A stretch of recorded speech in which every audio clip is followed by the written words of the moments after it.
দীর্ঘ প্রায় 17 বছর পর নির্বাসিত জীবনের ইতি টেনে স্বদেশ প্রত্যাবর্তন করছেন বিএনপির ভারপ্রাপ্ত চেয়ারম্যান তারেক রহমান। নেতাকর্মী, দলের অনুগামী ও দেশের সাধারণ মানুষের দীর্ঘদিনের প্রতীক্ষার অবসান ঘটছে আগামী বৃহস্পতিবার 25 ডিসেম্বর। গত বছরের 5 আগস্ট শেখ হাসিনা সরকারের পতনের পর রাজনীতিতে বিএনপির ভারপ্রাপ্ত চেয়ারম্যানের দেশে অনুপস্থিতি নিয়ে আলোচনা শুরু হয়। এরপর দফায় দফায় বিএনপির শীর্ষ নেতা শিগগিরই আসছেন বললেও অবশেষে এই বিজয়ের মাসে ঢাকায় পা রাখছেন তারেক রহমান।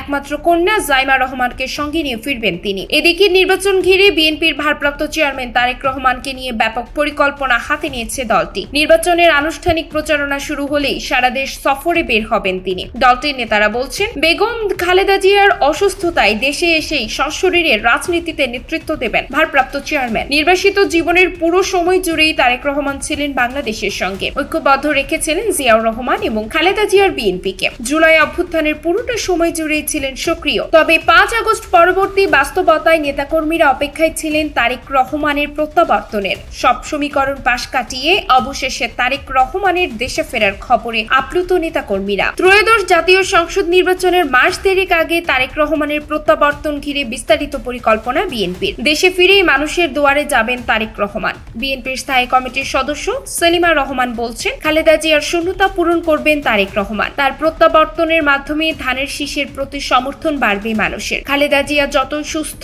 হলেও তিনি তো আর আগের মতো মাঠে ফিরতে পারছেন না। যেটা তিনি সারা দেশ ঘুরে করতেন, সেটা এখন করতে হবে আমাদের ভারপ্রাপ্ত চেয়ারম্যানকে। এছাড়া ধানের শীষের প্রতি সমর্থনটা তারেক রহমান এলে আরো বৃদ্ধি পাবে। বিএনপি বলছে, দেশব্যাপী গণসংযোগে তারেক রহমানের নিরাপত্তা নিশ্চিত করতে হবে সরকারকে। দলটির স্থায়ী কমিটির সদস্য আমির খসরু মাহমুদ চৌধুরীর মতে, নির্বাচনমুখী দেশে তারেক রহমানের আগমন নতুন মাত্রা যোগ করবে।